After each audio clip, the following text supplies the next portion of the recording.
Good day, ladies and gentlemen, I just finished Gitslayer by Darius Hinks and it's quite enjoyable. That is at least if you can stomach some shroom-related body horror. Gotrek is still trying to get someone to remove the rune from his body and thus has traveled to Kamon to see if the Caradron overlords can make some sense out of it. Some shenanigans happens and soon Gotrek, Melonat and Trakos, and also some Caradron, find themselves fighting against a bunch of Gloomspite Gits, because with Gotrek's luck, the Caradron skyport they decided to travel to happens to be located right next to Scrappaspill. For those unaware, Scrappaspill is the territory of the de facto leader of the Gloomspite Gits, Loon King Skragrod.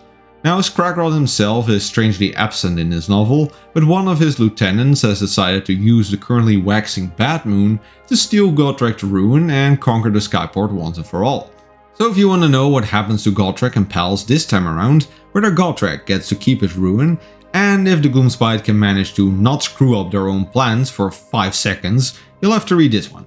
The main reason why you would want to read this novel is the world building of the Gloomspite and the Caradron, as this novel really serves as an introduction and showcase for both factions, and fortunately it does a good job at this for either one. The Gloomspite are of course mostly known from the works of Andy Clark, in which they are shown either as horrible fungal monsters akin to the cordyceps from The Last of Us, or as hilariously crazy fungal addicts that are somewhat reminiscent of the greenskins from especially Mike Brooks from 40k. In this novel, however, they are portrayed as a hybrid of this. The story, told from the perspective of the goblin leader, has a lot of goblin jokes and fungal shenanigans. The world building is insane, disgusting and filled with dark humor. Meanwhile, the parts in which we see the goblins as the antagonists sees them being portrayed in all of their horrible glory.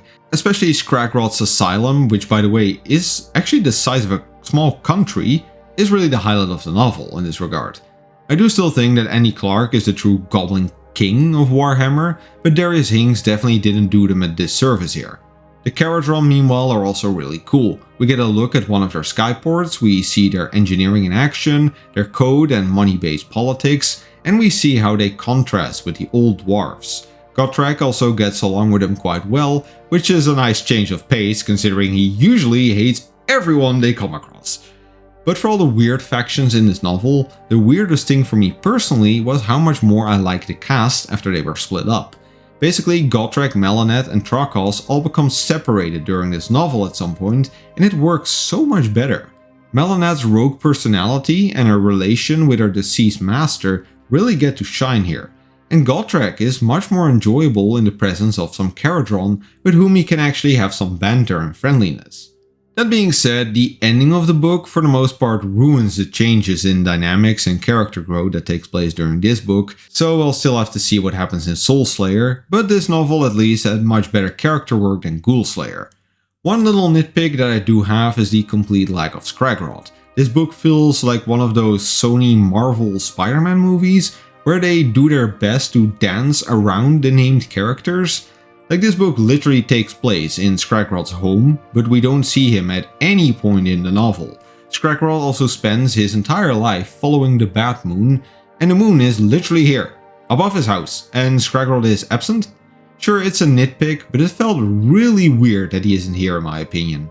Another thing this novel does is introduce some shorted mini storylines that show the effect of the Bad Moon on some other factions. Now on paper this is a cool idea and the stories themselves were actually quite fun. However, they fitted into this book as well as blood in a moldy pancake. They are too long to work as simple fragments such as presented in The End and the Dead by Dan Abnett, but do not really have any connections to the main plot outside of them containing the Bad Moon. So it's like as if someone just sprinkled a part of an anthology into this novel. Regardless, the final highlight of this novel is that it answers two very important questions that have really been holding back Gotrek as a character so far. Namely, why doesn't he just let the Azorites remove the rune if he really wants to get rid of it? And why does Gotrek do what he does? What motivates him really at this point? Gitslayer answers both of these in a satisfying way and basically turns Gotrek from a caricature into a real character. Which is great, but I do really feel like this should have been part of like the first book of the series and not what are we at currently, like book 3 or 4.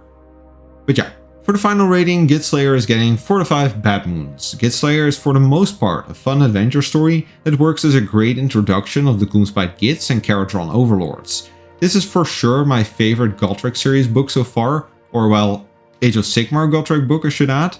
There are some minor nitpicks and both factions have better dedicated books.